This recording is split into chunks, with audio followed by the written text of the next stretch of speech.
अक्टूबर 2022 shift 1 मतलब morning shift में people development and environment से 5 क्वेश्चंस पूछे गए थे। आइए देखते हैं इन 5 क्वेश्चंस को, इनके डिटेल सॉल्यूशंस भी देखेंगे। चलिए स्टार्ट करते हैं आज का ये वीडियो। आइए देखते हैं first question, source of arsenic pollution in the ground water is. सबसे पहले जान लो कि आर्सेनिक एक्चुअल में होता क्या है। ठीक है, आर्सेनिक एक केमिकल एलिमेंट है जो नेचुरली मिनरल्स के अंदर होता है। अब यहाँ पर अगर आप देखोगे वाटर पोल्यूशन का एक कारण आर्सेनिक भी है। ठीक है, अब ह्यूमन एक्टिविटी से भी वाटर पोल्यूशन होता है, पर सम टाइम कभी कभार नेचुरल प्रोसेस के थ्रू भी वाटर पोल्यूशन होता है। यही है आर्सेनिक। ठीक है, आर्सेनिक के काफ़ी ज़्यादा सीवियर हेल्थ प्रॉब्लम्स होते हैं, जैसे कैंसर हो गया या कोई स्किन डिजीज हो गई। अब यहाँ पर जो source of arsenic pollution in the ground water is, बहुत पहले एक क्वेश्चन पूछा गया था यूजीसी नेट में, बहुत ज़्यादा सिमिलर है वो क्वेश्चन इस क्वेश्चन से। चलिए ऑप्शंस देखते हैं। A, industrial effluence, B, deep underground formation, C, agricultural waste, D, dying industries।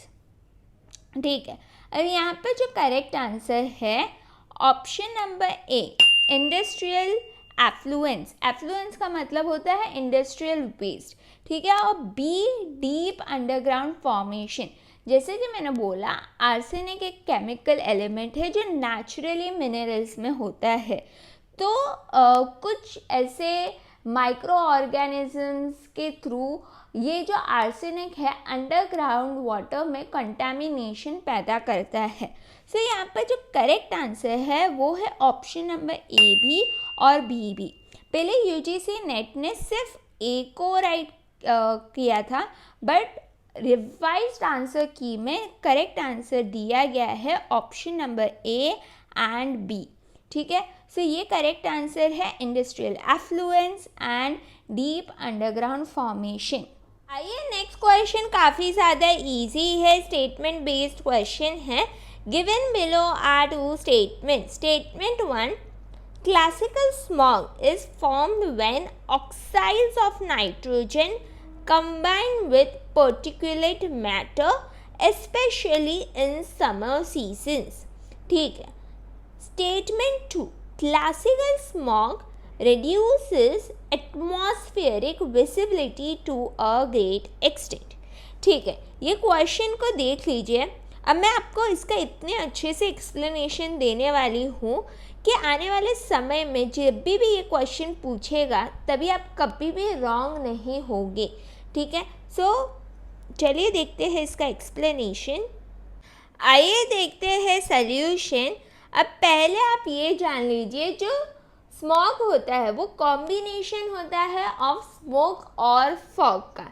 ठीक है, अब ये दो टाइप में सेग्रीगेट किए जा सकते हैं। फर्स्ट है क्लासिकल स्मॉग, सेकेंड है फोटोकेमिकल स्मॉग। अब एक तरफ मैंने दिए गए हैं कैरेक्टरिस्टिक्स, दूसरी तरफ मैंने दिए हैं क्लासिकल स्मॉग की कैरेक्टरिस्टिक, और तीसरी ओर हम देखते हैं फोटोकेमिकल स्मॉग के कैरेक्टरिस्टिक्स। ठीक है, चलिए एक बाय एक समझते हैं। पहला जो है हम देखेंगे नेम्स। अब क्लासिकल स्मॉग के कई सारे नेम्स हैं, जैसे कि industrial smog, winter smog, reducing smog, London smog. अब इसे लंदन स्मॉग क्यों कहा जाता है? बिकॉज ये फर्स्ट टाइम विटनेस हुआ था क्लासिकल स्मॉग इन लंदन, इसलिए इसको नेम दिया गया है लंदन स्मॉग। अब फोटोकेमिकल स्मॉग, अब इसके भी दो नाम हैं, समर स्मॉग और लॉस एंजलिस स्मॉग। अब इसकी भी सेम थ्योरी है। इसे लॉस एंजलिस स्मॉग इसलिए कहा जाता है क्योंकि ये पहली बार देखा गया था इन लॉस एंजलिस। ठीक है, अब जो प्रिंसिपल पॉल्यूटेंट्स है क्लासिकल स्मॉग में वो है सल्फर ऑक्साइड्स और पर्टिकुलेट मैटर। फोटोकेमिकल स्मॉग का जो कॉम्बिनेशन बनता है वो होता है थ्रू ओजोन और नाइट्रोजन ऑक्साइड्स। ठीक है, अब इसके जो कॉन्सिक्वेंसेस है ह्यूमन पर, क्लासिकल जो स्मॉग है वो लंग प्रॉब्लम्स पैदा करता है, जैसे कि ब्रोंकाइटिस हो गया। फिर फोटोकेमिकल स्मॉग दे सकता है आपकी आइज़ को irritation. Effects on compounds, classical smog reducing type of compound है और फोटोकेमिकल स्मॉग ऑक्सीडाइजिंग टाइप है। फिर अकरेंस मतलब ये कब ज़्यादा देखा जाता है। क्लासिकल स्मॉग, जैसे कि उसको विंटर स्मॉग कहा जाता है, ये यूजुअली कूल और ह्यूमिड क्लाइमेट में अकर होता है। स्पेशली विंटर मंथ्स में ये होता है अर्ली मॉर्निंग में। फोटोकेमिकल स्मॉग है जो समर में फॉर्म होता है और यूजुअली डे टाइम में फॉर्म होता है। प्लीज़ मैं आपको एक रिक्वेस्ट करूँगी कि आप स्क्रीनशॉट ले लीजिए, आप अपने नोट्स बनाएं और ये जो चीज़ है इसे अच्छी तरीके से मेमोराइज कर लीजिए, ताकि आने वाले समय में आई एम श्योर कई दफ़ा ऑलरेडी पूछे गए हैं क्वेश्चन फ्रॉम क्लासिकल स्मॉग और फोटोकेमिकल स्मॉग। आने वाले समय में भी आप यहाँ से क्वेश्चन एक्सपेक्ट कर सकते हो। इससे ज़्यादा आई डोंट थिंक कि पूछा जाएगा। This is more than enough. ठीक है, ये प्लीज़ आप पढ़ लेना। अभी आप ये इजीली सॉल्व कर सकते हो ये question. Given below are two statement. Statement 1, classical smog is form when oxides of nitrogen combine with particulate matter, especially in summer season। अब आई एम श्योर कि आप आइडेंटिफाई कर सकते हो कि यहाँ पर गलती क्या है। ठीक है, अगर ये स्टेटमेंट को करेक्ट देना होता तो एनटीए बोलता classical smog is form when sulphur, oxides of sulphur combine with particulate matter especially in winter season and not summer season।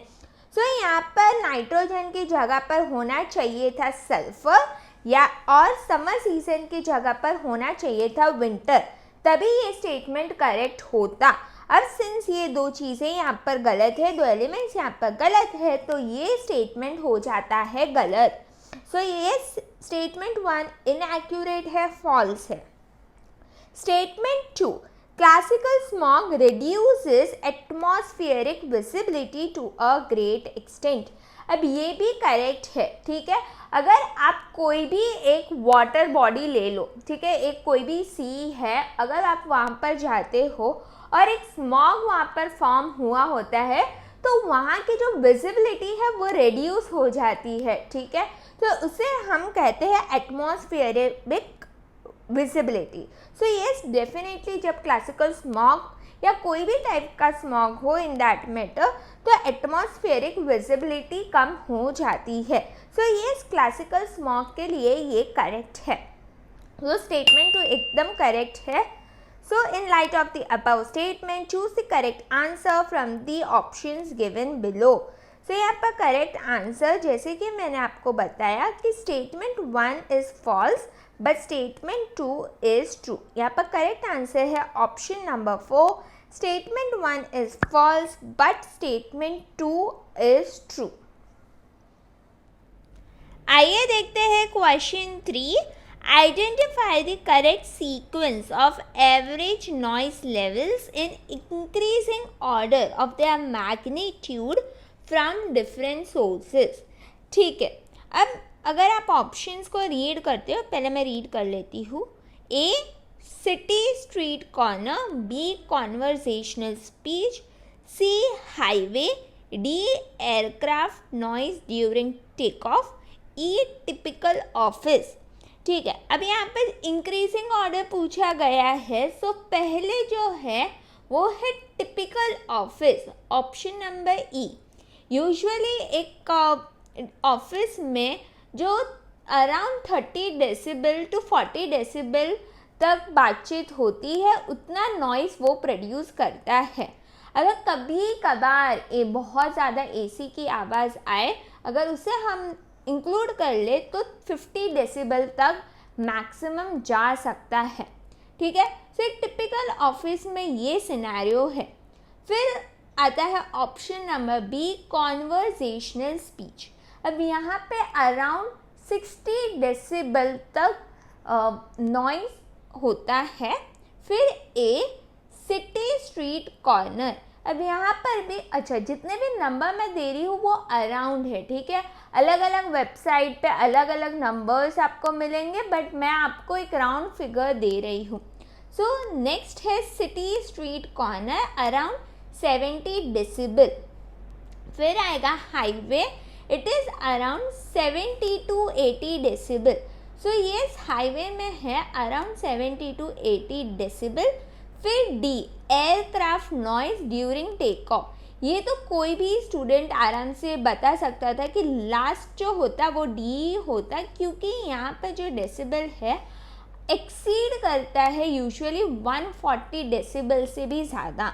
So yes, ये है इसका correct answer. So choose the correct answer from the options given below. So पहले है ई, फिर B, फिर ए, फिर सी और फिर डी। तो यहाँ पर करेक्ट आंसर है option number 2, E typical office, B conversational speech, A city street corner, C highway, D aircraft during take of.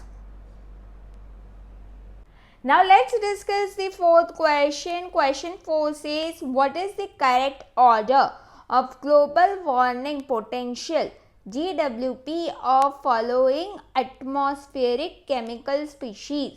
ठीक है, कुछ साइंटिस्ट साथ में मिलकर एक वर्ड कॉइन किया था जो था ग्लोबल वार्मिंग पोटेंशियल। ठीक है, समझते हैं इस कॉम्प्लेक्स कॉन्सेप्ट को। पहले पूरा क्वेश्चन रीड कर लेते हैं। Option number 1 chlorofluorocarbon, 2 methane, C carbon dioxide, 4th nitrous oxide. Choose the correct answer from the options given below. अब यहाँ पर आप जान लीजिए कि कार्बन डाइऑक्साइड का GWP है 1, ठीक है। उसके बाद मीथेन का है 21, नाइट्रोजन ऑक्साइड जिसको लाफिंग गैस भी कहा जाता है उसका है 310, और फिर आता है क्लोरोफ्लोरोकार्बन जिसका है 8100। सो ये है इसका correct order, C B D A. C carbon dioxide, B methane, D nitrogen oxide, A chlorofluorocarbon. So यहाँ पर जो करेक्ट आंसर आएगा वो आएगा option number 2, C B D A. आइए देखते हैं लास्ट क्वेश्चन, क्वेश्चन 5 काफ़ी ज़्यादा इजी है। Given below are two statements. One is labeled as assertion and the other is labeled as reason. Assertion: energy produced from biomass is considered carbon neutral. अब जो ये statement है वो correct है, ठीक है। अब पहली बात, बायोमास एक रिन्यूएबल एनर्जी है, एक एनवायरमेंटल फ्रेंडली एनर्जी है। क्यों इसे कार्बन न्यूट्रल कहा जाता है? बिकॉज ये एनवायरमेंट फ्रेंडली है, क्योंकि जितना ये कार्बन डाइऑक्साइड रिलीज करता है बायोमास, उतना ही वो कैप्चर करता है, उतना ही अमाउंट ऑफ कार्बन डाइऑक्साइड वो कैप्चर करता है। सो बायोमास एनर्जी को कार्बन न्यूट्रल कहा जाता है, ये एकदम करेक्ट है। Reason: biomass does not add carbon dioxide to the atmosphere.